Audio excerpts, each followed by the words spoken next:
सिर्फ एक पुराना ट्रैफिक चालान या फिर शराब पीकर गाड़ी चलाने का केस जो पहले ही कोर्ट में निपट चुका है, अब उसी वजह से दर्जनों भारतीय छात्रों के F1 वीजा रिवोक किए जा रहे हैं।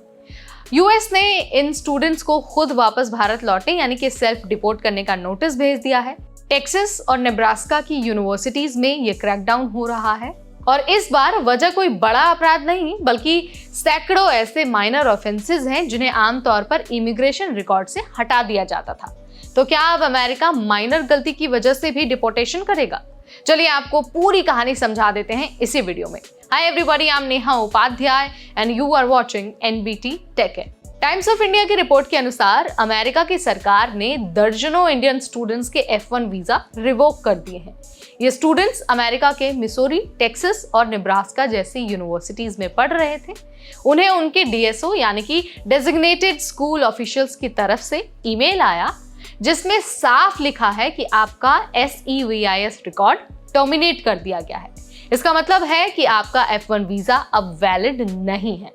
अगर आप अमेरिका में हैं तो तुरंत देश छोड़ने की प्लानिंग करिए। अब इस पर वजह क्या दी गई है, एक बार वो भी जान लीजिए। दरअसल इन स्टूडेंट्स पर आरोप है कि वो माइनर क्रिमिनल ऑफेंसेस जैसे कि over speeding, traffic violation, alcohol related charge, drunk driving और शॉप लिफ्टिंग जैसे ऑफेंसेस में लिप्त पाए गए हैं।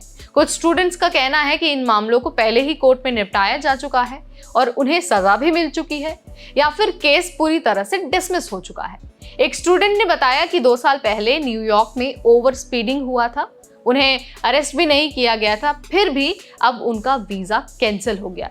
एक और छात्र जिसने वॉलमार्ट से $144 की शॉपलिफ्टिंग की थी, उसका केस डिसमिस हो गया क्योंकि उसका एकेडमिक रिकॉर्ड अच्छा था। इमिग्रेशन लॉयर्स का कहना है कि ऐसे छोटे मामलों में SEVIS टर्मिनेट होना बहुत रेयर है। टेक्सास के एक इमिग्रेशन वकील जो ऐसे करीब 30 केस संभालते रहे हैं, उनका ये कहना है कि रेड लाइट क्रॉस करना या फिर लर्नर्स परमिट पर गाड़ी चलाना ये आमतौर पर डिपोर्टेशन का कारण नहीं होते, लेकिन अब हालात पूरी तरह से बदल रहे हैं। इससे पहले भी मार्च में दर्जनों छात्रों को कैंपस एक्टिविज्म के कारण डिपोर्टेशन की ईमेल मिली थी और अब माइनर ऑफेंसेस पर सीधा वीजा ही कैंसिल किया जा रहा है। अब एक बार ये जान लीजिए कि इससे स्टूडेंट्स पर क्या असर पड़ रहा है।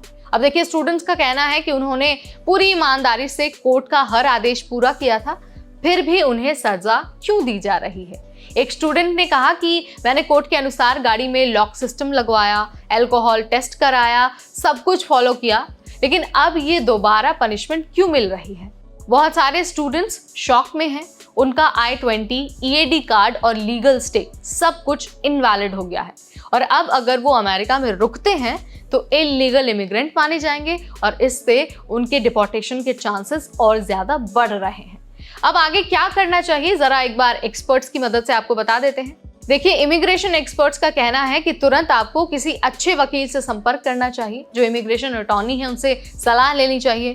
कुछ मामलों में इस केस को रिवर्स भी कराया जा सकता है, लेकिन टाइम आपके पास बहुत कम है।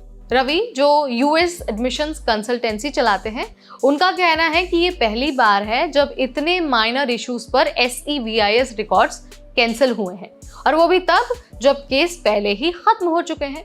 ये क्रैकडाउन उस माहौल को दिखाता है जहां पर आपकी छोटी गलती के लिए भी आपको बड़ी सजा मिल रही है और सिस्टम जरा सी चूक को भी बर्दाश्त नहीं कर रहा है। तो फ्रेंड्स, अगर आप अमेरिका में पढ़ाई कर रहे हैं या फिर पढ़ने के लिए जाने की सोच रहे हैं तो ये खबर आपके लिए बहुत बड़ा सबक है। अपनी सारी चीज़ें क्लियर रखिए, इमिग्रेशन अटॉर्नी से सलाह लीजिए और उसके बाद ही अपनी सारी प्लानिंग को आगे बढ़ाइए। सो आप इसके बारे में क्या सोचते हैं, आपका क्या विचार है, कमेंट के जरिए आप मुझे बता सकते हैं। इस वीडियो में फिलहाल इतना ही। अगली बार फिर आएंगे नई जानकारी लेकर, तब तक मुझे यानी नेहा को दीजिए इजाजत। कीप वॉचिंग NBT टेक इन।